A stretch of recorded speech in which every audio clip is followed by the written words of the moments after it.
Siyanibingelela nonke balaleli nababukeli egameni lenkosi yethu Jesu Kristu. Kulo ibandla likaNkulunkulu siyanibingelela egameni lenkosi yethu Jesu Kristu ngakubekini umusa nokuthula okuvela kuNkulunkulu uBaba wethu nasenkosini uJesu Kristu. Yizwi lenkosi uJesu Kristu leli olalele njengamanje. Yizwi lenkosi uJesu Kristu lapho sishumayela khona sifundise siphinde sihlole imibhalo engcwele ngokwentando kaNkulunkulu kwindodana yakhe uJesu Kristu oyindlela neqiniso nokuphila. Kulabo abalalele emva kokulalela abafuna ukubhabhadiswa egameni lika Jesu Kristu, nalabo abanembuzo mayelana neBhayibheli, nalabo abanofakazi uJesu Kristu esekunikezile ubufakazi uba uthule kuzo zonke izindlebe ezilalele eziyimisele ukuphenduka zize ebungcweleni naseqinisweni elinguKristu Jesu oyinkosi nomsindisi. Ukuba nixhumane nathi kule mniningwane esoyishiya njengamanje. Ngizoqala nge-email address ethi izwilenkosi.ujesukristu@gmail.com, izwilenkosi.ujesukristu@gmail.com, noma i-cellphone number noma i-WhatsApp number la sizokwazi ukuxhumana khona ethi 066 566 9245, 066 566 9245. Izintshumayelo zonke ziyatholakala ku-YouTube. Lapho ungahlala khona phansi uphethe iBhayibheli lakho ulalelisise kube ngabe lokho okuzwayo kuyafakazelwa imibhalo engcwele. Njengakho konke esishunyayezwa ngakho sifundiswa khona kufakazelwa imibhalo engcwele iBhayibheli. Ku-YouTube uzosearcha uthi izwi lenkosi uJesu Kristu. Ungakhohlwa ukusubscribe nokupressa i-notification button ukuze ngaso sonke isikhathi uzoyithola izimfundiso ezisiholela ebungcweleni nakwinhlanzeko enguKristu Jesu oyinkosi nomsindisi ngesikhathi zifakwa ngazo. Ungakhohlwa futhi nokushareisha ilink nazo zonke izihlobo zakho, ikakhulukazi bonke abangani bakho nabo bonke abantu ohlanganyela nabo ngaso sonke isikhathi manihlanganyela nithi namdumisa uNkulunkulu ngomoya nangeqiniso, nefakazelana ukuthi uJesu Kristu uyinkosi nomsindisi empilweni zenu.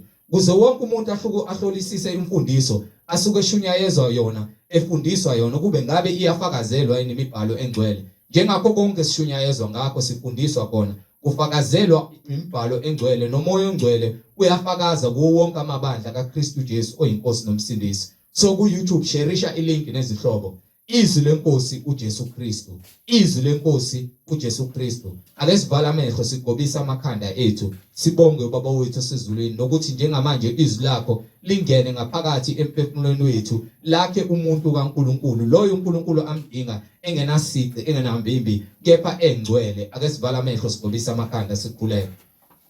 Baba wethu osezulwini, mangcweliswe igama lakho, umbuso wakho mawufike, intando yakho mayenziwe emhlabeni njengasezulwini. Usiphe namhlanje isinkwa sethu semihla ngemihla. Usithethelela amacala ethu njengoba nathi sibathethelela abasonayo. Singangenise ekulingweni kodwa usisindise kokubi Nkosi uJesu. Ngokuba umbuso ungowakho namandla nenkazimulo. uJesu Kristu uyinkosi nomsindisi empilweni zethu. Amen. Bazalwane, yamkelana umfowethu uMhlengi Zondi ozobe sihola ngezwi umoya ongcwele ekhazimulisa kule ndawo, nomfowethu uNkosi Fikile Hadebe ozobe sifundela egameni lenkosi yethu Jesu Kristu. Sheshisani bazalwane, lithatha amaBhayibheli sihambisane kule ndlela yokungcwele egameni lenkosi uJesu Kristu. Amen. Amen. Ngibingelela lonke bazalwane egameni lenkosi uJesu Kristu, umnini mandla onke, inkosi yokuphila. Leli yizwi lenkosi uJesu Kristu esilishumayelayo lapho khona sihlola imibhalo siphinde futhi sithole izambulo njengoba umoya ingcwele esambulela.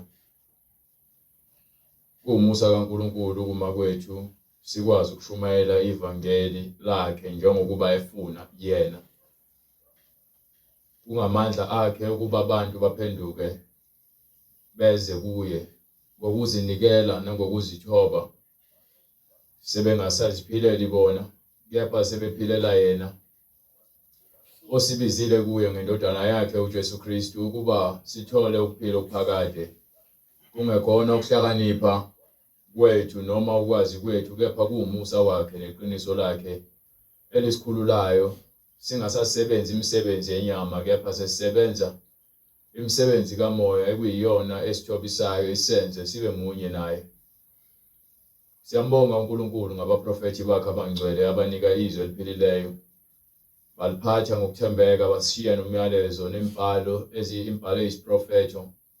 Lapho khona sikwazi ukuthi sithole okuyikho uNkulunkulu akhala ngakho kubantu ayabanikile izwi abasebehlubuka bephuma endleleni, nalokho ayibanikile ababehlubuka kukho imiyalo nezimiso nomthetho.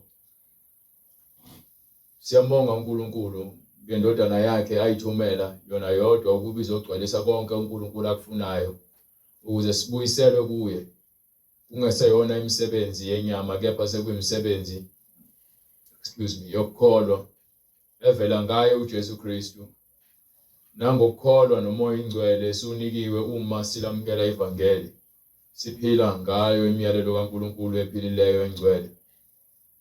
Siyambonga uJesu Kristu, inkosi yamakhosi, inkosi yokuphila, okunguye owanqoba ukufa wanqoba uSathane, okunamhlanje simi sifakaza ngaye, okuyena osikhiphile emandleni obumnyama. Noma namanje isitha uSathane elwa impi yakhe yokuthi asikhiphe endleleni, kepha siyalwa silwe ngegama likaJesu Kristu eliyisivikelo, libe isihlangu, libe inkemba, libe imbazo, libe umlilo ohangula konke uSathane akulethayo. Singeke sazinqobela kepha simele ukuthi njalo uma silwe ngegama likaJesu Kristu, ngokukholwa kulo nokuthi sihlale kulo, ukuba bonke abafuna ukuphepha baphephela kulo.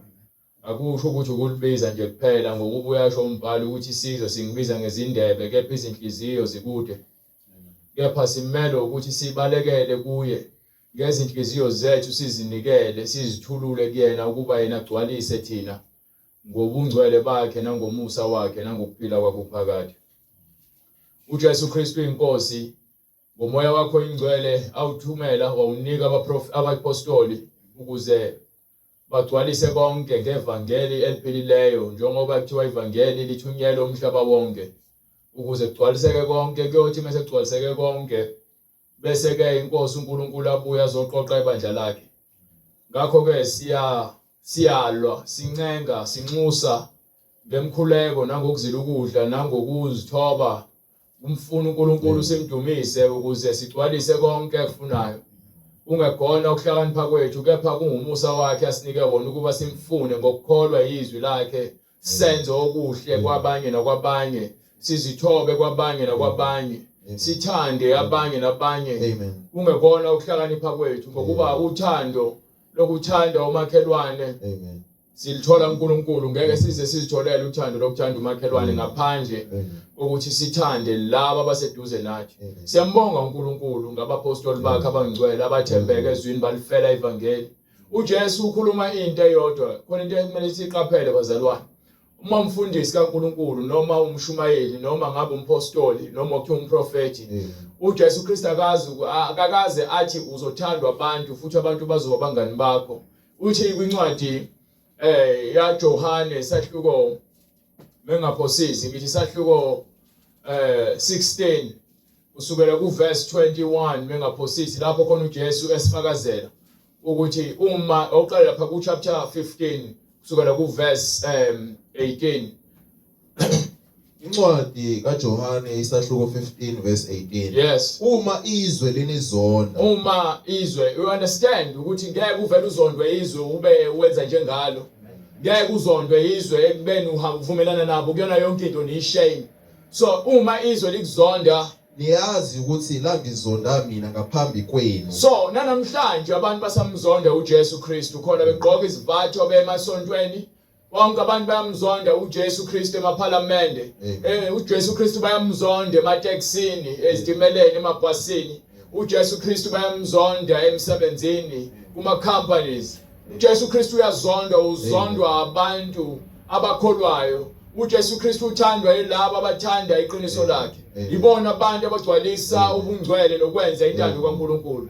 Uyezwa ke ngikutyale mina, akulula ukuhamba noJesu, kepha ke uma ufuna ngempela wena uyakugela konke oyikho okungeyona inzuzo emngcweleni, ukushiye impakamo uthando lezinto zasemhlabeni bese wena ufune uJesu Kristu ngokomoya wakho nangokweqiniso nangenhliziyo yakho yonke. So uma izwe lisihleka lisizonda lisizingela likhuluma okubi ngenxa kaJesu Kristu ukuba sishumela lento kuyiyona yona noma wena uphila impilo obungcwele, bazohlekisa ngawe indlela ogqoka ngayo umuntu wesifazane, bazohlekisa ngawe na umuntu wesilisa ngenxa ungathandi izinto, ngenxa ukuthi wena uthando lwakho uthando olinike uNkulunkulu kuba ungakhazimuliswa izimpahla noma impilo ethize. Wena ukhazimuliswe uthando lukaNkulunkulu, ukhazimuliswe imisebenzi kaNkulunkulu ephilayo kwena, ngokuba iyona ndlela uNkulunkulu esingambonga ngayo entsindisweni ukuba kukho konke asiyalele kona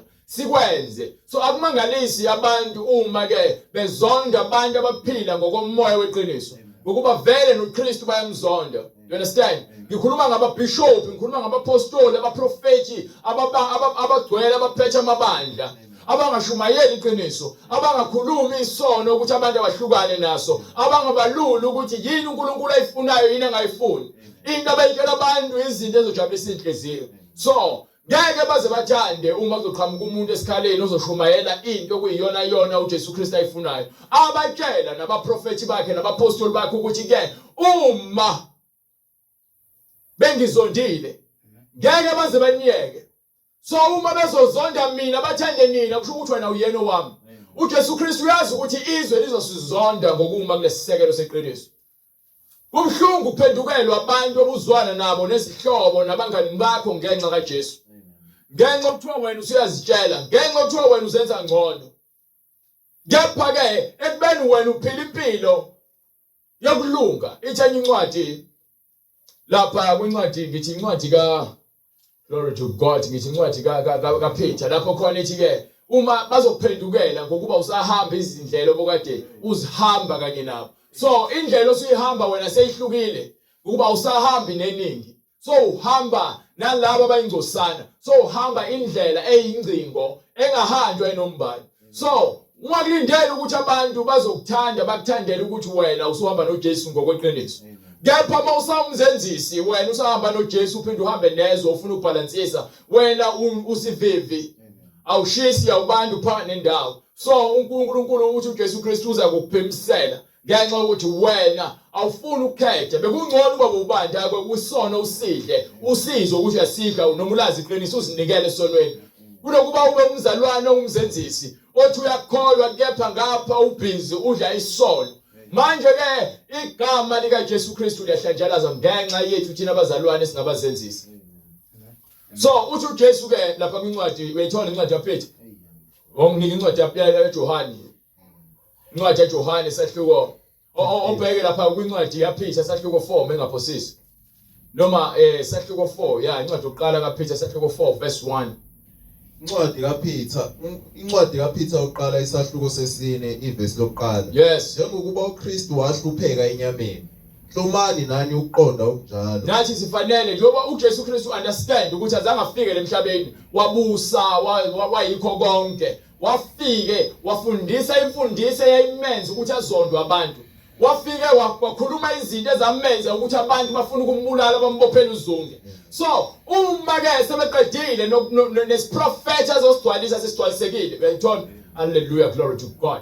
You understand? Uma ke esegcwalise konke uJesu, ingakho ke bese bemthatha bemdayisa, bemthatha bamhluphe bamshaya bamqambela amanga. So nathi uma sinalokho oqonda simele ukwazi ule impilo uJesu asabela yona ayikho lula kulomhlaba esiphila kuona. You understand? Go ahead. Hlomani nani uqonda okunjalo. Hlomani nani ukuqonda okunjalo. Ngokuba ohluphekile enyameni uyekile ukona. Lowo ohluphekile enyameni, you understand, uhlupheke enyameni uyayeka ukona ukuze ngesikhathi esiseleyo nisenyameni ningabe nisahlala ngezinkanuko zabantu kodwa ngentando kaNkulunkulu. So uma ke le ncwadi le ithi lapha kwincwadi yaMathewu sahluko 5 verse 3 ithi ke babusisiwe abomileyo nabancanela ukulunga ngokwabaya ukuphuziswa. Uyayithola le ncwadi? Amen. Ithi- Incwadi kaMateyu isahluko 5 verse 3. Yes. Babusisiwe abampofu Abampofu emoyeni. ngokuba umbuso wezulu ungowabo. Yes. Babusisiwe abakhalayo Abakhalayo. ngokuba bayaduduzwa. So isho lokhu incwadi uma ithi uhluphekile enyameni ngokuba wena awusakhanukeli izinto zenyama ekuyizona ezingenamsebenzi. Kepha manje wena sowulambela ukulunga nobungcwele. You understand? Amen. Go ahead. Ngokuba isikhathi esidlulileyo Isikhathi esidlulileyo sasanele ukwenza okuthandwa ngabezizwe You understand? ngokuhamba ngamanyala. ngokusikhathi wena usazenzela usahamba ama club usagqoka noma kanjani usakhuluma noma kanjani usazonda usalwa ungena odlameni uqhuma isinqindi batshela abantu ukuthi awujwayela kabi bosazenzela ngesikhathi wena usayiphatha imithi uthi ufuna ukuthola iposition emsebenzini bosazenzela ngesikhathi wena usahlala ejointini kuze kusemnyango imali ezingane ephelele ejointini bosazenzela bongekho responsible. You understand? But manje soguqukile ngalesikhathi wena uthatha imali yakho uyinika amantombazana ahlukahlukene ukuze ulale nawo uthenga umzimba unezingane ungazodli wena ke bowuzenzela ngokwenyama yakho ngesikhathi umuntu wesifazane ugqoka iziketi ezimfishane wenza izinwele uthandela abafana ukuthi bakulungise ngemali abayisebenzayo wena ubuphile impilo obufebe bowusaholwa inyama ubuyisigqila sesono yapha manje uNkulunkulu usekubizile so uma sekubizile inyama le ebiphilele izinkanuko uyayibulala uNkulunkulu ngomoya wakho oyingcwele. Ingakho bese usemngcweleni ungeke usafana nabantu basezweni. Ingakho bese usemngcweleni ungeke usacabanga njengomngani wakho nomakhelwane wakho. Ongacabangi ngokungcwele ucabanga ngokwenyama. Ohamba ngokwenyama uholwa izinkanuko noma ngabe yini ayifisayo ufuna ukuba nayo noma ngabe yini ayihalelayo ufuna ukuba nayo. Akafuni ukuphuthwa ilutho. Ingakho kuthiwa abantu basenyameni bawothathekile. Ukuba konke abafisayo bafisa ukuba nako angenza noma ngabe yini ukuze abe nalento ayifisayo empilweni yakhe. You understand? Khona ke nabantu emngcweleni abathi bafuna ukuhamba noJesu lapho basahothathekile ngokuba basagxamalazile. So uma sawuthatha isinqumo esiphelele ilapho khona sawubuka izinto zesezweni uthi hayi lento anamsebenzi. Nami ngangiyithanda lento yazi kodwa angikaze ngizuze lutho kunezinto ozifunayo kepha ezingagcwalisi lutho enhlizweni yakho nasemoyeni wakho nasempilweni yakho zihlezi zikwenza ufuna more. So zakha isikhala sokuhala nesikhala somona nesikhala senzondo lezo lento leyo so uma uhamba ngokomoya umoya kuyala ukuthi uyeneliseka okuyinhliziyo yakho ngale zinto ezincane onazo ngabe nokudla ngabe nempahla zokugqoka ngabe nendawo yokulala uNkulunkulu ukunikile lokho bakufanele so uma ke sengihamba okay ngeke ngibuyele la ngoba ngifuna ukuyambula le yabo menginikwe umsebenzi ungiholela u500 ngesonto uNkulunkulu unginika umsebenzi angikwazi ukucomplain ngalo msebenzi angibe obongayo ngalo msebenzi wena kuncane emehlweni akho kepha ukuba unami umsebenzi ngabe unjani Amen. awukwazi ukwenza izikweletu eziningi ngale mali encane oyiholayo ufanele ukuthi kule mali encane oyiholayo ukwazi ukuthi ube nale kwenze netho ibudget ngokuba uthi umbhalo uma ungakwazi ukugcina okuncane uyokunika kanjani okukhulu. You understand ukuthi uNkulunkulu ehlale ngoba ninika isinko esivele ezulwini ejabadle sona ngoba yini ufuna ukubafundisa ukuthi umuntu angaphila ngalokho akunikwayo kwamkele angazange azathole ongaphezulu kwakho ngokuba even nalabo bathatha okuningi kwakulingana nalabo abathatha okuncane. So we understand ukuthi uma sinikwe ithuba thina ukuthi sisebenze sifanele ukusebenza. Understand ukuthi ke ipromotion angazi bathi yini ngesizulu ipromotion ukwenyuswa ngasho njalo qiniseni ukwenyuswa ngokwesikhundla kuvela kubani kuJehova akuveli kumuntu. Ibhosi yakho ikunika nje isikhundla esingaphezulu kwaleso kusona noma umqashi noma imanager ngokuba wena uthe mawusebenza wenza lento eshiwo iBhayibheli ukuthi nina abantu enisebenzayo sebenzani emsebenzini enwenzayo nisebenze ngathi nisebenzela uNkulunkulu. But uma usebenzela ukuthenga ubuso namehlo omqashi wakho uzoba busy kakhulu njalo mombona. Kepha soqhamuka isikhathi lezo kufica khona uvilapha noma ehleze kubukela ukuthi uvilapha bese seduze kwakho bese uyakhuthala ngeke uyithola ipromotion ngeke ukhushule ngoba uyaziwa ukuthi uyivila usebenza kakhulu mawubona lo muntu oqasheni. You understand? So understand ukuthi wena ukho konke okwenzayo kwenze ngokuzimisela. Ungcwele siphila sibenze ngokuzimisela. Kunzima ukhunjuzwa impilo okade uyiphila uSathane. Ngapha ke umoya osuphila kuwena awusakhanuka izinto zasenyameni, ukhanuka izinto zangaphezulu. You understand? So ungamangala abantu uma bekuzonda bekhuluma kabi. Ungamangala uma wakho nobaba wakho nogogo wakho nobafowenu bekuphendukela bekhuluma kabi bekudelela.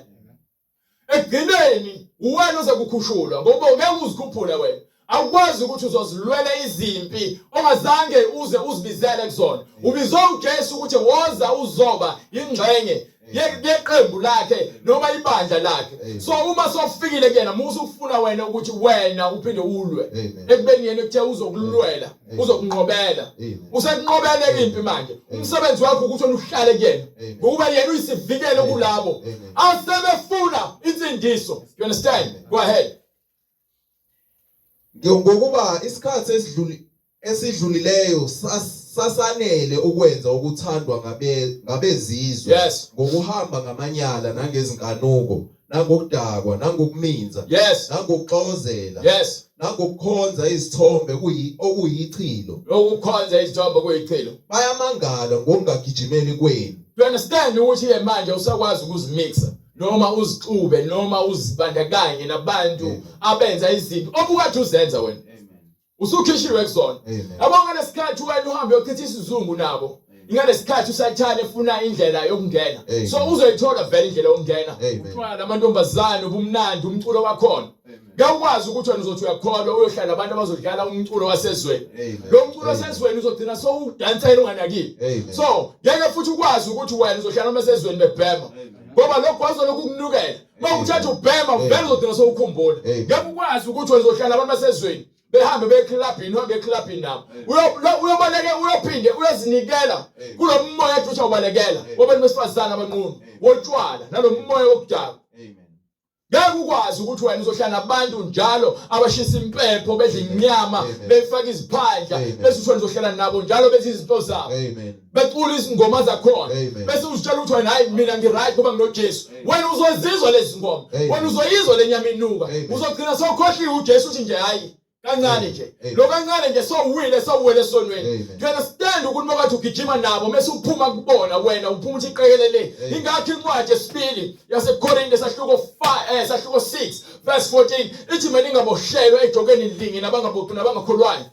Maningaboshelwa ejokeni linye nabangakholwayo. Bese yakutshela ukubuza ukuthi ke kuyenzekani ukuthi ukulunga nokungalungi kuhlangane ukuphi ukuhlanganyela.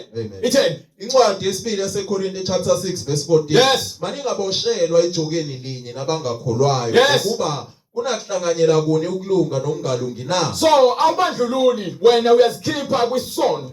Awusagijimi nabo. Yapha ngesikhathi nisenza nonke isono. Yabona gentlemen mokathi udlala ibhola awukwazi ukuthi wena uzothakala egroundini uthi ke usuyikholo. Ngesikhathi sengabe wena uzokhonza inkosi wena ugijima egroundini wena uthanda ibhola ngaphezulu kaNkulunkulu. You understand? Ngesikhathi uma uyathandaza wena ubhizi uthi uya practice. Wena usuthanda lezi yabona ngikutshele mina ukuze umuntu ahambe ayoperforma abukwa abantu enza izinto sebebona imisebenzi noma imgilingwana ayenzayo bebona sekukuhle. Lo muntu uqale wachitha isikhathi eqeqeshwa ekwenza lokho. You understand? So ngeke ungitshela ukuthi uzovela uqhamuke sowistar noma sowenza izinto ezomangaza ungazange uzuqeqeshelwe lokho.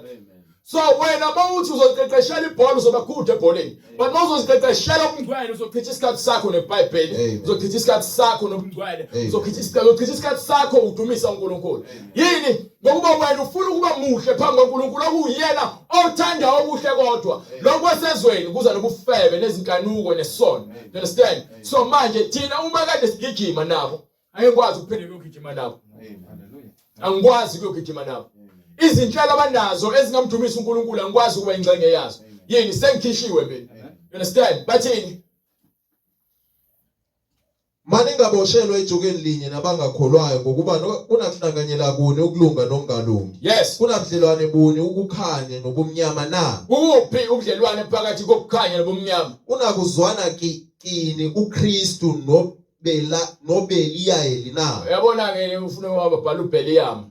Una kuphi ubudlelwane phakathi kwaKristu noBeliyam? Unasabelo sini okholwayo nongakholwayo na. Isabelo sikuphi phakathi kwalobo okholwayo nongakholwayo. Linakuvumelana kuni ithempeli likaNkulunkulu nezithombe na? Okay, isabelo isabelo sokholwayo kuJesu Kristu ubungcwele. Amen. Isabelo songakholwa isabelo sakhe isono. Eyizo lonto leyo. So uphila impilo embi. Wena ukwazi ukuthi uzophila impilo embi nempilo enhle at the same time. Ngekwenzeke. Amen. Eyizo lonto leyo. Go ahead. Linakuvumelana kuni ithempeli likaNkulunkulu nezithombe na? Yes. Ngokuba thina siyithempeli likaNkulunkulu siyithempeli likaNkulunkulu ophilayo. Njengokuba washo uNkulunkulu ukuthi kubhalwe phansi ukuthi uNkulunkulu wathini. Ngiyahlala phakathi kwabo. Ingakho sithi siyababonga abaprofeti bakaNkulunkulu noma siyambonga uNkulunkulu ngabaprofeti bakhe abangcwele ngokuba bonke abapostoli beshumayela bayakhumbuza ukuthi abapostoli abaprofeti baNkulunkulu bathini. So lawo sonke isikhathi beshumayela bahlezi bezokutshela ukuthi kulotshiwe ukuthi lokho vele akulotshwanga abazibhali akathi ke uTimotheo uzohamba ucoacha noma ayocaphuna kumpostoli Paul akathi futhi uJakobe emeshumayela uzocaphuna kuPetro bonke bashona lapha ezansi kwiTestament elidala bakhuluma izinto ezikhulunywa abaprofeti okhombisa ukuthi bona abaprofeti bamoya munye we understand ukuthi why sithi siyababonga abaprofeti bakaNkulunkulu siyabambonga uNkulunkulu ngabaprofeti bakhe siyambonga uNkulunkulu ngendodana yakhe uJesu Kristu siyambonga uJesu Kristu ngabaprofeti ngabapostoli bakhe you understand ukuthi le iyahambisana yini. So yonke yasebenzelana ukuthi ke awungeke ukwazi ukuthi uzoshumayela iTestament elisha ungakaze uzulazi iTestament elidala ngoba wena uzophambanisa kunezinto ongeke uzuzazi inhlobo ngathana ungashumelanga kanani kunezinto ekumele uzazi kuTestament elidala ukuze ukwazi ukuma ngokomthetho nangokuthi ke wena unikiwe igunya lokuthi ukhulume izinto eziphelele. Amen. Isona sizathu ke lesenhlezi ngitshela abantu ukuthi bazalwane fundana amaBhayibheli qinani ukufundeni iBhayibheli unganqeni ukufunda wenze kube umkhuba wakho njengoba ukwenzile komkhuba wakho ukuthanda ibhola ukuze uqeqesheke emngcoleni chitha isikhathi sakho neBhayibheli njengoba uya kwi-soccer practice manje upractice ukuba ngcwele isikhathi sakho sinikiwe practice phela ukuba ngcwele wena ingcwele ngemlomo wena ingcwele ngomswenko wena ingcwele ngezavatho nangezinto ezinkulu kepha ngesenzo nangezwe kumele siliphile ni empty. Ni empty. Go ahead. Njengokuba washo uNkulunkulu ukuthi ngiyahlala phakathi kwabo ngihambe phakathi kwabo ngiyakuba nguNkulunkulu wabo babe ngabantu bami. Go ahead. Ngakho-ke phumani phakathi kwabo ngakho-ke phumani phakathi kwabo nahlukane nabo phumani phakathi kwabo nahlukane nabo. So masithi phume ebandleni lamanga sisho nabo kudlala mhlawumbe uthi ubizwa yimini kusho iBhayibheli kwenza kanjani uthi uyakholwa wepha uhleli nabantu abangakholwayo wenzeka kanjani. Ngakho-ke phumani phakathi kwabo nahlukane nabo isho inkosi. Usho bani? Isho inkosi. Akusho umhlengi. Isho inkosi. Akusho uPride. Isho inkosi. Akusho wena. Isho inkosi. Kusho inkosi. Ningathinti lutho ongcolileyo khona ngiyanamukela. Khona ke siyokwazi ukusiza kuyena. Yabona bethi ke labantu bangikhonza ngezindebe kuphela ngeke aze kwamukele. You understand? So le ncwadi kaPetru methi ke mawukuthi nonke nihambe efebeni nihambe ekudakweni nihambe ngezinkanuko uma sewuphumile kubona awusafani nabo sebekubuka ngenye indlela. You understand? Go ahead. Ngibe uyihlo kini nina nibe ngamadodakazi kini. Isho inkosi. Usho inkosi. Yenza lonto leyo. Wena ngale ncwadi yaPetru leyo ngifuna baphinde baqinisele kuyona ukuthi ingakho sithi abaphume ebandleni amanga asifuni ukuthi mhlambe ukuthi sinesakhiwo esikhulu sibizele eBhayibhelini sona sakhiwo esikhulu sona sisekelo lese ekubona wonke umuntu kumele akhele phezu kwaso. You understand? Hayi ukuthi besithi phume ebandleni lakho waza kumina no glory to God no ngibizele ekutheni wena ulazi izwi elipheleleyo ngibizele ekutheni nawe uzoziphuzela kulo mthombo ongapheli ngibizele ekutheni nawe uzozwela ubumnandi bokuhamba ngevangeli elipheleleyo sengikhathele ukuhamba amabandla amanga sengikhathele ukutshelwa amanga manje isikhathi sokuthi namukele ivangeli eqiniso ukuze niphulukiswe ekufeni ningene ekuphileni. You understand? Uthena umpostoli bayamangala ngokungagijimeli kwenu kulowo msindo wokushinga kwabo. So manje asisaye emaklabhini bebebhiyoza la bepolitiki bekhankasa sitholakala lapho thina behlambalaza. Ungakhankasela umuntu lemhlabeni thatha ithemba lakho libeke kuyena ukubiza abantu ukuthi abavotele yena. Amen. Understand ukuthi umosha isikhathi sakho. Amen. Kukhona oyedwa kumele avotelwe. Amen. Kukhona oyedwa kumele sizinikele sibeke ithemba lethu kuyena. Amen. You understand? Amen. So uma singenayo uJesu ngisho singavotela emhlabeni basakhela ama-RDP, basakhele yonke into esifuna basithembise zonke izinto sijabule. Uma unganayo lokuthembisa ukuphila, Amen. wena ukujabula kwakho kule mhlabeni, lokufa kwakho kuzophelela le mhlabeni kanjalo uzofama isihambe esihogweni. Go ahead. Bayamangala ngokungagijimeli kweni kulowo msindo wokushinga kwabo. So manje bebekubona wena ungasahambi nabo sebeqala bethi hayibo ubani akasahambi nathi. Hayibo akasajoli. Hayibo lo mntwana lo akasabhemi. Hayibo ubani? Angisamazi ubani ngabona igqoka uniform. Hayi. Uyigqoka uniform usonkile esontweni. Ephethe iBhayibheli. Hayi nomanga uzobuza umbone. Umbone next week uzobe la. Bangakuboni. Phinda uphele futhi 2 weeks, 3 weeks, phela inyanga, phela 3 months, phela kube bethi uzobuza uzokhathala. Base beyamangala mesingasahambi lapho. So basabhiyos nabe emanyaleni abawenzayo. Understand? Ngeke soqala ukuphila ngeke baze beze kuJesu uzofike futhi uthi unyamalela uphinde ubonakala phakathi kwabo. Abamfundo uJesu lo. Bafuna uJesu othi lapha kwincwadi nginika incwadi eMaroma sahluko 12. Sahluko 12 noma nginika incwadi yesibili yaseKorinte sahluko 5. Bafuna lo Jesu lo. Ozokwazi ukuthi mekhuqula umuntu aguqula umuntu konke okudala kusale ngemuva. You understand? Nginika incwadi yaseKorinte sahluko 5 verse 17. Incwadi yesibili yaseKorinte isahluko 5 verse 17. Yes. Kanjalo uma umuntu ekuKristu uyisidalwa esisha. Ingakho ke bezomangala uma wena so ungasakubhiyozi nabo kulamanyala abawenzayo. Okwakuqala kudlulile. Bonke obukwenza sekungemuva. So ingakho abakulindele bethi uzobuya kepha awulutho uphinde ubuye. Bheka sekuvela okusha. Bese kuvela okusha. So sekuguqulwe ingqondo yakho. Kepha konke kuvela kuNkulunkulu owenza ukuba sibuyisane izwi eliphilileyo eliqhamuka ngoJesu Kristu. Wasinika inkonzo yokuthi manje siphume kubini sizophila impilo yokuthula. Ngokuba uNkulunkulu ekuKristu wenza ukuba izwe libuyisane naye. Engababaleli iziphambeko zakhe. Izwe ukuthi libuyisane naye. Engasibaleli iziphambeko zethu. Ebeka kithi izwi lokubuyisana. Izwi lokubuyisana. Ngakho ke nginika incwadi yaMaroma sahluko 12 ngeke ngishumele. Nginike incwadi yaMaroma sahluko 12 verse 1. Ithi ngakho ke bazalwane ngiyanincenga ngobubele bukaNkulunkulu.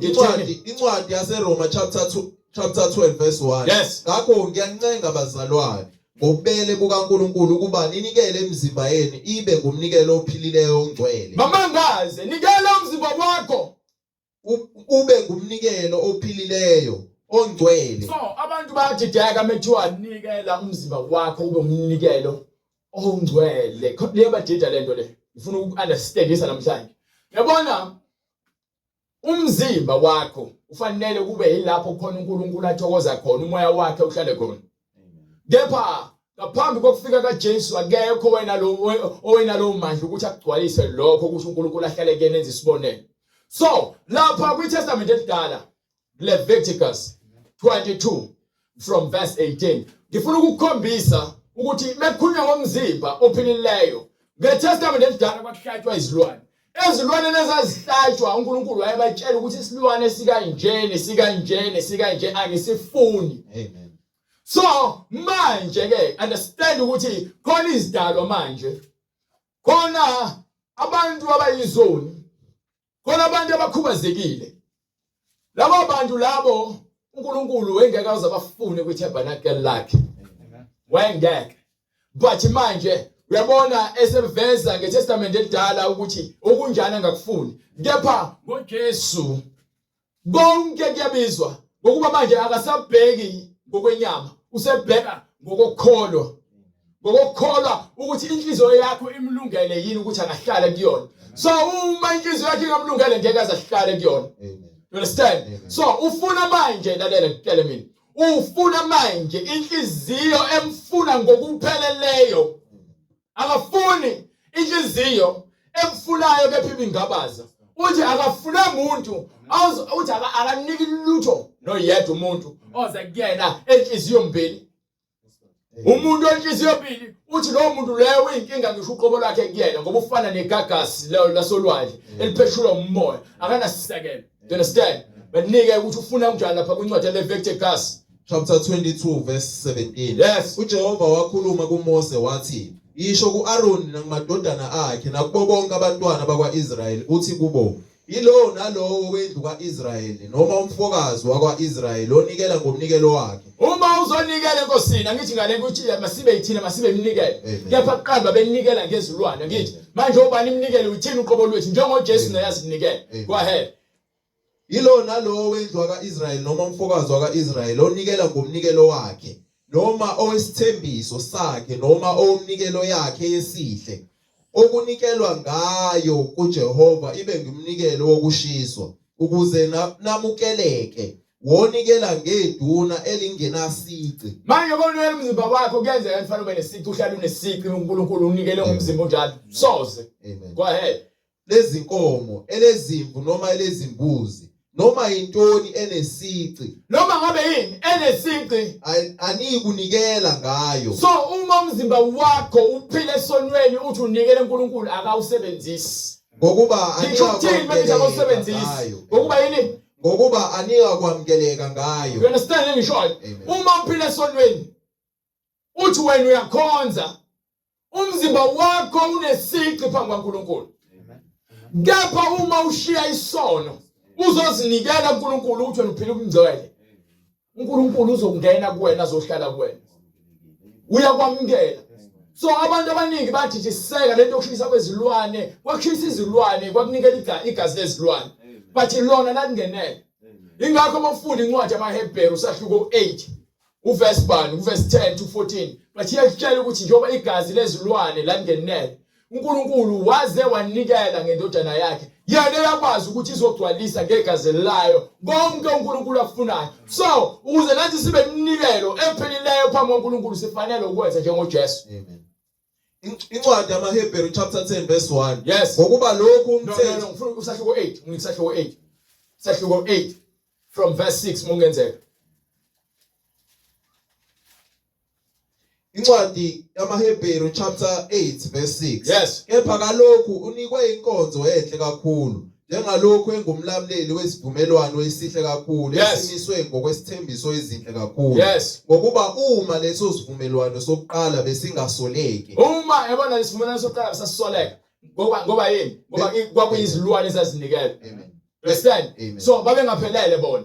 uNkulunkulu akafuni izilwane ufuna nje. Amen. Go ahead. Ngokuba uma lesivumelwano sokuqala besingasoleki bekungayi kufunwa indawo yesibili. Yezwa lonto. Amen. Go ahead. Ngokuba lapho abasolayo uthi kubo, "Bekani izinsuku ziyeza," isho inkosi. Yes. "Lapho ngiyakwenza isivumelwano esisha Esivumelwano Israyeli." esisha kusho inkosi angithi. Amen. So uJesu Kristu akafika athi mase kuzidliwa isidlo sakusihle athi isivumelwano esisha ngisenza nani? Amen. Lesivumelwano ngisisenza emzimbeni ngegazi lami nangomzimba wami ohleshwe labaningi. Amen. Isivumelwano bese efike lezosenza usenza ngomzimba wakhe Amen. nangegazi lakhe. You Amen. understand? Amen. So man isivumelwano esisha uJesu Kristu. Amen. Siphila ngaphansi kwesivumelwano esisha. Amen. EsikaAbraham sokusuka kweJava sisasebenzi manje. EsikaMoses sokuhlatshwa kwezilwane sisasebenzi manje. Sesinikwe isivumelwano esisha ngegazi likaJesu Kristu ngomzimba wakhe. Amen. Isona sisebenza manje. Amen. So uJesu Kristu uNkulunkulu ephila kuyena. uNkulunkulu wagcwalisa konke ukulunga kuJesu Kristu. So ukuze size kuNkulunkulu nathi kufanele siyenze njengoJesu Kristu. Babenze njengoMoses ebayalelile ngithi. Amen. Manje senze njengoJesu Kristu esiyalelile. Amen. Understand? Amen. Go ahead. "Bekani izinsuku ziyeza," isho inkosi, "lapho ngiyakwenza isivumelwano esisha nendlu kaIsrayeli nendlu kaJuda. Njengesivumelwano engasenzayo nawoyise mhla ngibabamba ngesandla ukubakhipha ezweni laseGibhithe ngokuba abahlalanga esivumelwaneni sami. Nami angibanakanga," isho inkosi. "Ngokuba ilesi isivumelwane engiyakusenza nendlu kaIsrayeli emva kwalezo zinsuku," isho inkosi. Yes. "Ngiyakufaka imithetho yami engqondweni yabo. Yes. Ngiyilobe ezinhlizweni zabo, ngibe ngiNkulunkulu wabo, bona babe ngabantu bami.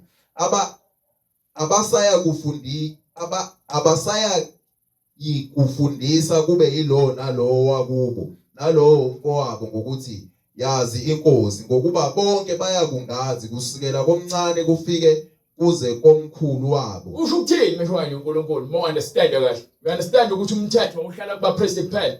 Kuyibona abahlezi benika abantu wisdom kumele bazenze kumele bangazenzi. But manje ivangeli lishunyela yonke into ngisho ingane encane engaka kufanele ikhulumazi uNkulunkulu. Ingakho iBhayibheli lithi kakhulisa umntwana ngendlela afana khula abe yiyo. Akusaphila manje ukuthi kume umuntu oyedwa la aloke evula ibhuku akhuluma umthetho. Manje wonke umuntu uneBhayibheli. Manje wonke umuntu uyashunya yezwa. Uyazi ukuthi yini uNkulunkulu ayifunayo yini angayifuni. So izwi lakhe nomthetho wakhe bese lihlele ekhanda lakho nasengqondweni yakho nasenhlizweni yakho usuyazi wena nezahlulela wena. Ukuthi isono lesi kuright lo. uNkulunkulu uyakwazi lokungenile ngaloko akangela ngaloko. Izwi lakhe seliphile kwena. Ngoba yini ubungcwele bakhe sebufakile kwena. Ngokuba bonke bakungazi kusukela komncane kuze kufike komkhulu wabo. Ngokuba ngiyakuba nesihawu ngokuba ngiyakuba nomusa ngibe nesihawu ngokungalungi kwabo nezono zabo. Ngiyabathethanela izono zabo. Uyabona incwadi ukuthi uyifunde lena ngifuna ukuphinde uyibafundele futhi incwadi yesibili yaseKorinte chapter 5 verse 17. Uyabona le verse athi ufunda manje ngifuna uphinde ufunde futhi bese uphinde ufunde le ncwadi le ukuthi uNkulunkulu wenzeni ngoJesu Kristu. Sehluko 5:17 bese uphinde ufunde le verse exactly bese uhambe ufunda le verse lela ufunda amaHebrew 8 bese mfaka uyabe ufunda izincwadi zesibili seKorinte 5 sehluko 5 waseKorinte incwadi yesibili 5:17 beqala lapha kule amaHebrew bese ubuzo uvala ngapha Incwadi yasemaHebrew chapter 8 verse 11. Yes. Abasayi kufundisa kube yilo nalo wakubo nalo mfowabo ngokuthi yazi inkosi ngokuba bonke bayongazi kusukela komncane kuze kufike komkhulu wabo. Kuze kufike komkhulu wabo. Ngokuba ngiyakuba nesihawu ngokungalungi kwabo nezono zabo angisaya kuzikhumbula. You understand uthini? Uthi ngale kwincwadi yalentuzana ke bese ethi ke bonke abakuKristu Jesu. Incwadi yesibili yaseKorinte chapter 5 verse 17. Yes. Kanjalo uma umuntu ekuKristu uyisidalwa esisha. Yes. Okwakuqala kudlulile. Bheka sekuvele okusha. Konke manje kusha. Kepha konke kuvela kuNkulunkulu owenza ukuba sibuyisane naye ngoKristu. Yes. Wasinika inkonzo yokubuyisana. Yes. Ngokuba uNkulunkulu ekuKristu wenza ukuba izwe libuyisane naye. Yes.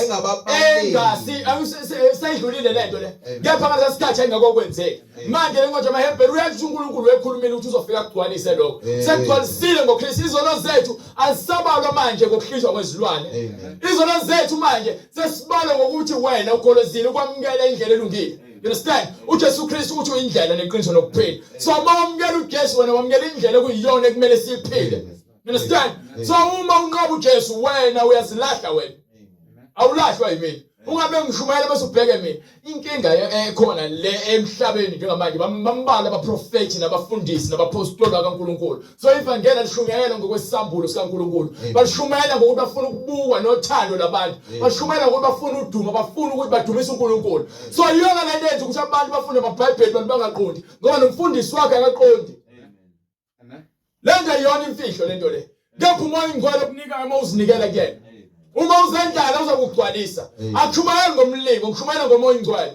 Ayikho into engenza ngomlingo, ngiyenza ngomoya ingcwele. Do you understand? Banika incwadi yamaHebrew bese siyabuya.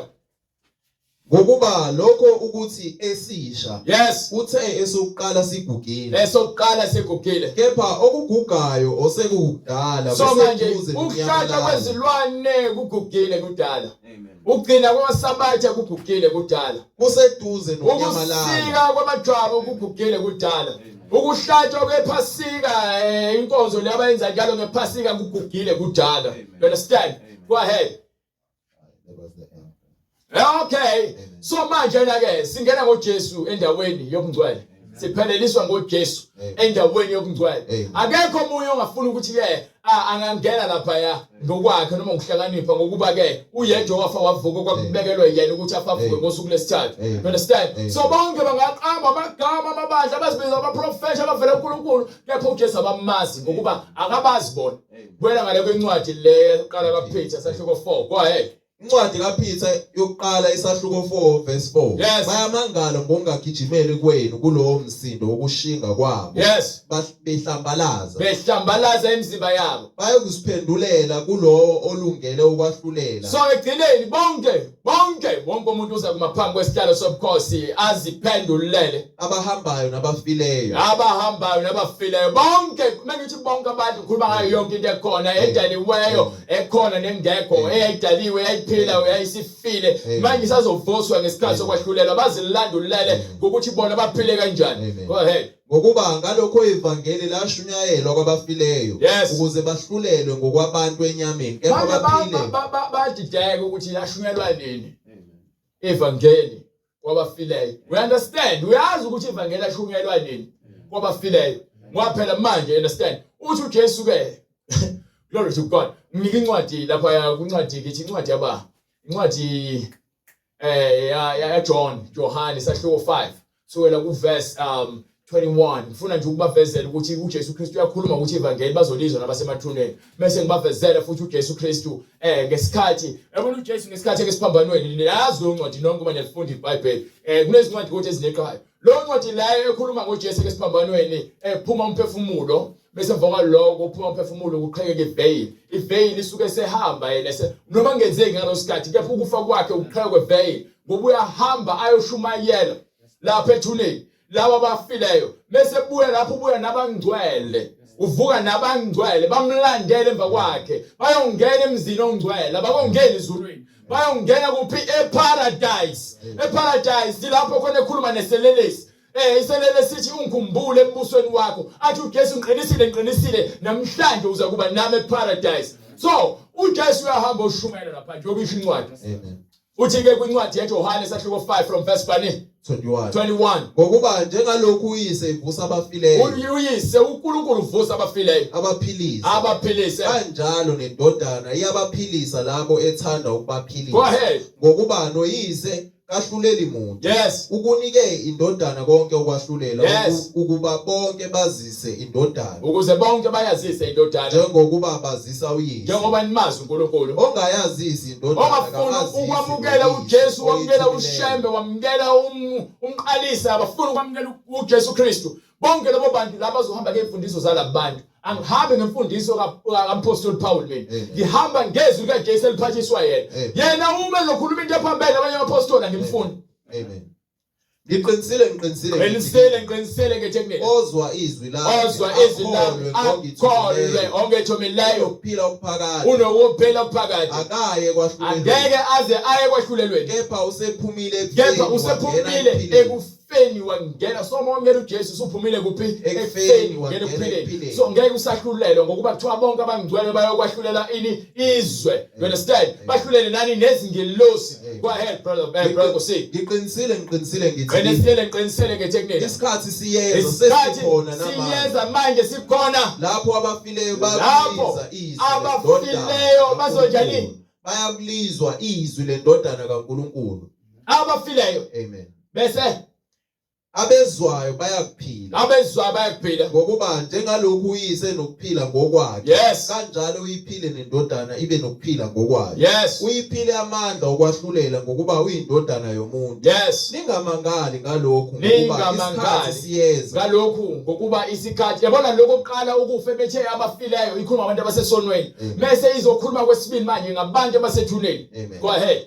Ningamangali ngalokhu ngokuba isikhathi siyeza lapho bonke abasemathuneni. Izindaba. Amen. Ngifuna understand bonke abasemathuneni bayakulizwa izwi layo abenze ukulunga bese bevuselwa ekulungeni okuphila abenze okubi bese kuthi zonke izono bavuselwe ukulahlwa. Mina ngingenze lutho ngokwami. So manje understand kulezi zinto ezikaNkulunkulu ayiphathise indodana yakhe yona eyenzisa yonke into. So manje sesiyabheka ukuthi uJesu wayanini lapha kwincwadi yaPetru sahluko incwadi uqala kaPetru sahluko 3 Nkosi from verse 18 ngesikhathi uJesu ehlushelwa thina emva kwaloko wafela ukuthi ahamba ayoshumayela kwizona imimoya eboshiwe etilongweni. Go ahead. Incwadi yokuqala kaPetru isahluko sesithathu verse 18. Yes. Ngokuba naye uKristu wahlupheka kwaba kanye ngezono. Yes. Olungileyo ngenxa yabangalungile. Mhm. Ukuba asiyise kuNkulunkulu ebulawa enyameni kepha iphiliswa emoyeni. Yes. Ehamba ngawo ukushumayela omoya abasekuboshweni. Wahamba woshumayela imimoya enjani? Ukushumayela omoya abasekuboshweni Yes. abakade bengalaleli. So abamoya laba sebefile abaphansi esihogweni wahamba ushumayela kubona. Ababengalaleli Lapho ukubekezela kukaNkulunkulu kubalindile izinsukwini zikaNoah umkhumbi usakhiwa abasindiswa ngawo abayingcosana okungukuthi abayisishiyagalombili ngawo amanzi. basindiswa ngomkhumbi. Benobesishiyagalombili. Kepha basindiswa ngamanzi futhi. Basindiswa ngento eziwu-2. Amen. Isitsha esasifakiwe. Amen. Esasibekiwe. Lalela ngifuna understand le. Isitsha esasinikiwe kuthiwa sakhe. Ungene kusona usindiswe ngamanzi. Bafe ngamanzi. Manje kwanikwa isitsha uJesu. Kwathiwa ke nasi isitsha. Idlala kusona. Niphuze kusona. You understand? Ukuze niphile. Umkhumbi kaNoah usekho. Kepha lo wethu umuntu Noah usefikile. Njobe sefikile usefike wakwenza konke okugcwalisa. Waphinda wakonfirma. Wayogcwalisa kulabo ayekhulumile ngesikhathi ebekezele entshela uNoah ukuthi akashumayele. Amen. Usafika wakugcwalisa konke manje umkhumbi kaJesu Kristu. Amen. Noma ngabe ubani wamkela uJesu uyangena emkhumbini. Amen. Noma ngabe ubani ofuna ukuphila uzongena kuphi kuJesu Kristu. Amen. Amen. Abangenanga kuNoah wababhubhisa. Amen. Abangeke bamukela uJesu Amen. bonke bazobhubha. Amen. You understand? Amen. So manje understand ukuthi ke bonke abafa bengamazi uJesu wahamba waziveza kubona. Bayamazi bonke abasesihogweni abafileyo. Bayamazi uJesu ukuthi uyena inkosi. Amen. Ngoba wahamba ukuza ukufa ekuzweni kwakho ukufa wayephethe vele ukuphila. Wahamba uzilanda izahluthula zesihogweni zaphatha uyena. So bonke abantu abangafuni ukwamukela ivangeli bazokwahlulela ubani uJesu. Amen. You understand? Amen. Bathi ngolimi le ubani abenza mathematics bathi kune equation funeka usolve isibalo. Funeka uhamba ama steps uphume ne-answer. So nasebhayibhelini kuyinto kanjalo kepha kamoya akuyele kathisha. So nakhona funeka uqale uyibreak it down ukuze kuphume i-answer ephelele you understand. Ngoba abantu bayalifunda iBhayibheli but lento ethiwa isambulo ayikho.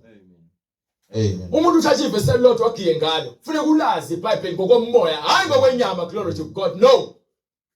Amen. Amanzi enisindiswa ngawo. Amanzi sesindiswa ngawo ngobhabhatiso manje. Bekuthi uyaphenduka wena wamela uJesu Kristu manje. Wena manje fanele ungene ngaphansi kwamanzi egameni likaJesu Kristu.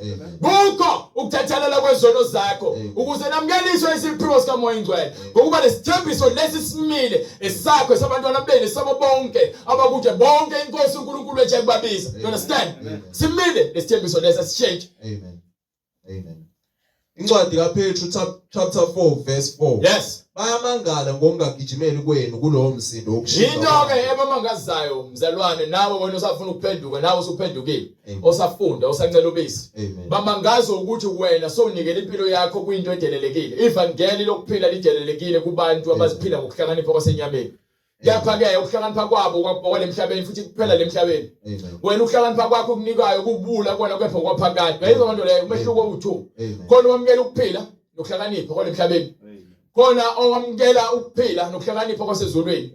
Lo wasemhlabeni udelela lo wasezulwini. Lo wasezulwini udabukela lo wasemhlabeni ngokuba khona lento ayizwayo yangayazi. Khona izinguquko azithola yangazazi. Kepha lo wasenyameni uzibona ehlakaniphile. Uzibona yena azi konke into. Bagqoka amajazi benza zonke izinto kepha ke nayi indaba kuphela nokuphila okuphakathi. Ayikho lonto le hayi isihogo sinemhlabeni kwasho kwacima kwavutha. Yebo ukwesikashana. Uzothi mawufa njengesiqebi uzovula amehlo akho uphakamise ubone abangcwele ufise ngabe lesikhathi wasebenzisa kungasekho ukuphendula ngoba ivangeli baqediwe ngalo uqediwe ngawe ngala so akusekho ukuthi kuzothiwa usazokwahlulela ngokuba kuthiwa omubi ngeke aze ame enkundleni yokwahlulela. So mawuthi wena usuyalazi ivangeli iBhayibheli lithi akusekho mhlatshelo akusekho nokuthi nje uzwele bokuthi ubone sonolwazi leqiniso so ulindelwe nje umlilo. You understand ukuthi wena uzilahlile wasifaka emlilweni. So iyona nje sikutshela wena lo message thina phenduka kwamukela ukuphila okuphakade ungahambi ngokwezinkanuko zezwe, ungamangaliswa abantu mabekuzonda, ungathuswa ukuthi abantu abaningi bayakuphendukela. Iba nokuthi wena uthole umusa, understand ukuthi umusa yini. Ukuthi abantu abaningi bonke behamba beyoweweni, wena uthiwa nje buye emfeleni ubuhlonyule uyongena ehlathini. Lo hlathi lelo likufaka endleleni uzokwazi ukuthi uhambe uzugcina ufikele lapha ekukhanyeni. Amen. Bayamangala ngokungagijimeli kwenu kulowo msindo wokushinga kwabo behlambalaza.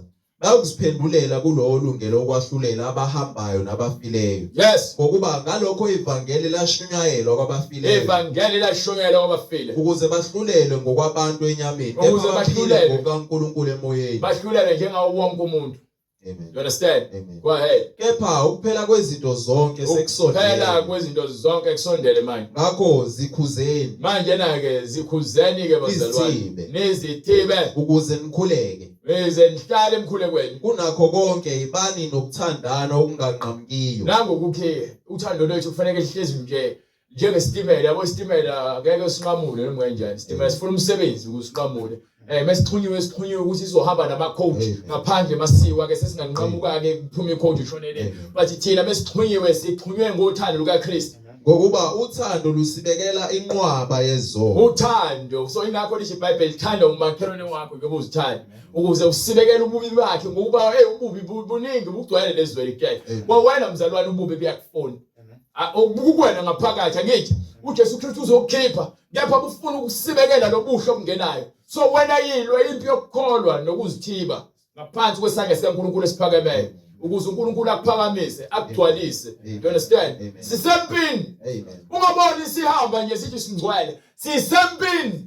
Usathana uyahamba uyabhonga njengebhubesi ufuna zobagwenya. Imbewu yabubu bese ifakile vele enhlizweni yakho. So sekumele ikhishwe manje. Impalamo lekumele ikhiphe. Uthando lezinto semhlabeni lekumele ikhiphe. Amen. Hayi ukuthi ngimla kwamhlaba yonke into ihamba kahle kumina ngisempini. Impi yami ngeke ngithi mina ingcono kuneyakho. Kepha yona njengoba sengilazi kangaka iqiniso inzima impi yami. Amen. Enzima. Ayikho lula. You understand? Baningi incwadi ezenzo 2:38 laba abafuna ukuhamba noJesu ngendlela efanele. Nalabo abamnikela ivangeli. Nalabo abafundisa athi beqamba amanga bonke kufanele babuye bezobhaphathizwa egameni likaJesu Kristu. Bonke abazibiza amapostoli nalabo mama bathi banamabandla kufanele baphenduke bayeka yonke lowo mfucuza cause uNkulunkulu akanibizelanga lokho. Akhona yedwa incwadi ekufakazela ukuthi ube umama uhola ibandla. Mase unginikele eBhayibhelini ngizoyeka ukushumayela ivangeli ngiyeke ngingaphinde ngishumayele. Bebe uthi ayikho ngihlala phansi ubuzo obhabhadiswa ngoba niholwa inkanuko zenu ingakho ngafuna ukulalela ivangeli lenza izinto ezithandwa yini. iBhayibheli akulona lamathanda sethi sithandayo ngeBhayibheli senza lokho obhalwe phansi eBhayibhelini mawakwenzi lokho kwenza ufuna ukuphenduka ucela into ethelelo ngoba wena usibekela into ukuthanda kaNkulunkulu uthini uphethe ubona. Incwadi yezenzo chapter 2 verse 37. Sebekuzwe bahlabeka ezinhlizweni bathi kuPetru nakwabanye abapostoli madoda bazalwane yena siyakuyenza siyakwenza njani na. Wathena uPetru wayesethi phendukani ilo nalo ababhathiswe egameni likaJesu Kristu kukho ukuthethelelwa kwezono sithethelelwe izono zethu khona niyakwamukeliswa sikamukaliswa isiphiwo sikamoya siyokwamkeliswa sidayiswa isiphiwo sikamoya ingcwele ngokuba isethembiso ngesenu ngoba lesithembiso ngesenu nesabantwana benu isithembiso esabo bonke abakude bonke inkosi uNkulunkulu wethu yakubabili wafakaza nangamanye amazwi amaningi wabayala wathi lisindisani lesizukulwane esibambeneyo mawufuna ukusindisa uyayibona imininingwane noma uyizwile imininingwane iqala intshumayelo uyobe sewusithinta kuloyo number leyo oyibonayo noma kwi-email address uNkulunkulu asenzele umusa sikwazi ukufinyelela kuwena usikhulekise ukuze sikwazi ukufaka emanzini bese ke uqale uphile impilo efaneleyo uthi uJesu Kristu kuNicodemus ngaphandle kwamanzi nomoya engcwele akekho yakubona umbuso kaNkulunkulu. So sifanele ukuthi uma siphenduka singene ngaphansi kwamanzi sibhabhadiswe egameni likaJesu Kristu okuyena onikwe konke okuyena omfanekiso kaNkulunkulu ngakho konke ayikho. So uma ufuna ukubhabhadiswa zokusithinta kule namba oyibonayo Jesu Kristu inkosi. Siyambonga uNkulunkulu ngalesikhathi asenzele sona nomusa wakhe awugcwalisile ngalesikhathi ukuthi sishumayele ivangeli lakhe sime kwisisakelo sakhe sokungcwele. Jesu Kristu inkosi siphinde futhi sibonane ngokuzayo uNkulunkulu evumile futhi uminenhle sibale umkhuleko.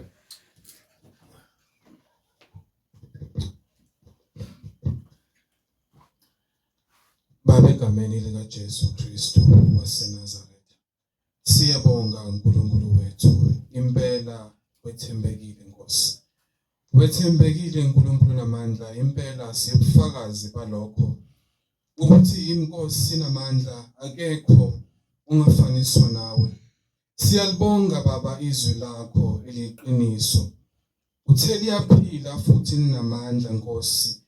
Lona lodwa Nkosi elikwazi ukukhipha umuntu emanyaleni. Lona lodwa Nkosi elikwaziyo ukwahlulela imicabango nenhliziyo. Siyabonga uNkulunkulu engcwele izwi lakho eliyinkemba Nkosi.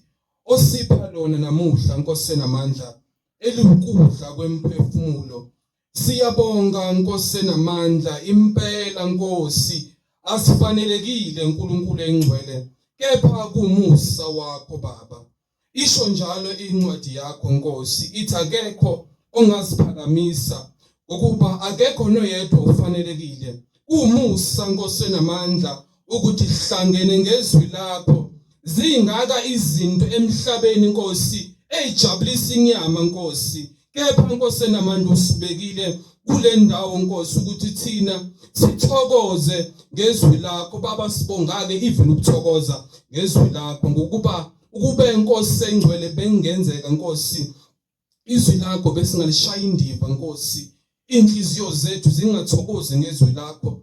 Even Baba ukulambela izwi lakho kumele sikubonge ngokuba ithi incwadi yakho babusisiwe labo Nkosi abalambela ukulunga, abalambela izwi lakho ngokuba Nkosi bayakugcwaliswa. Baba sibonga even indlala Nkosi, sibonga Baba even izwi lakho uNkulunkulu engcwele ukuthi siyalizwa Nkosi namandla egameni lika Jesu Kristu waseNazaretha ke siyacela Nkosi umusa wakho ukuthi Nkosi inhliziyo zethu singayiqinisi Nkosi, inhliziyo zethu Nkosi namandla zingathike Nkosi sesizwile uNkulunkulu namandla kufane nokuthi Nkosi sifaniswe njengedada Nkosi lona elikwazi ukuthi lingene Nkosi emanzini liphumele injalo Nkosi. uNkulunkulu engcwele siyacela Nkosi namandla ukuthi ke Baba izwi lakho Nkosi eliyimbewu yokulunga Nkosi lihlale Nkosi enhlizweni zethu, lenze Baba umsebenzi uthi noma ngavumi Nkosi, noma efika uSathane Nkosi esicela sibambelele Nkosi kanje ngoJesu wathi lapho khona Nkosi elingwa wathi kepha kubhaliwe Nkosi uthi noma Nkosi zivuka izimo Nkosi, noma sihlaselwa kungavumi Nkosi inyama ibuthakathaka sisho Baba sithi hayi kepha kubhaliwe Nkosi, ngokuba kubiza ukuba sibe yilabo Nkosi engcwele, ngokuba sibekiwe Nkosi ukuba ke Nkosi kuyothi konke sekuphelelisiwe Nkosi namandla. Uthe wena Nkosi ukhona umvuzo egcineni labo abambekezelayo kuze kube segcineni kunefa Baba elihlalele bekunani ke Nkosi namandla ukuthi sibekezele Nkosi ukuthi noma sifika Nkosi isitha nemicebisholo sibambelele ezwini lakho Nkosi, ngokuba wena ushilo wathi labo ababekezelayo egcineni Nkosi kunomvuzo bahlalele. Ifa Baba Nkosi namandla lomhlaba Nkosi kuyakuba ngelabo. Siyacela Nkosi namandla ukuthi usiphe ukuthoba. Siyacela uNkulunkulu engcwele ukuthi usiphe ukuthoba uNkulunkulu engcwele sisobele intando yakho. Singahambi Nkosi ngokwethu uqonda, kepha ngaso sonke isikhathi Nkosi namandla sibekezele sibambelele Nkosi. Ngokuba usithembisile Nkosi namandla asikwazi ke Nkosi ukusuka kuwe. Abafundi bakho uyababuza ukuthi nani niyafundela ukuhamba, baphendula bathi oh Nkosi singayapi, ngokuba wena Nkosi osiphila amazwi okuphila. Nathi Nkosi masingasuka kuwe kuphi la singafike sifaneleke khona. Siyacela Nkosi namandla ukuthi usigcine othandweni lakho, usigcine Baba senze intando yakho.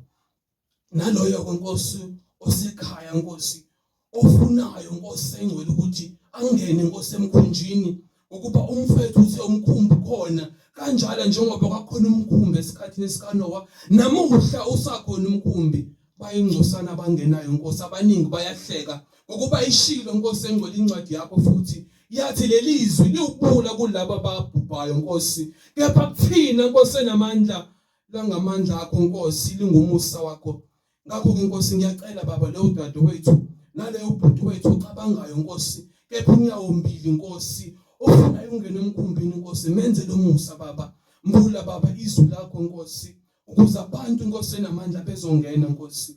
Siyabonga ke Nkosi enamandla, akekho uNkulunkulu ongalinganiswa nawe. Umusa Nkosi ngokuba besifanele ukulahlwa Nkosi, kepha wena wasenzela umusa. Siyabonga uNkulunkulu wethu, siyabonga Nkosi enamandla, siyabonga Ndodana Nkosi, wena wahlenga lapho khona Nkosi siphile kufeni, wena wasitshengisa ukukhanya.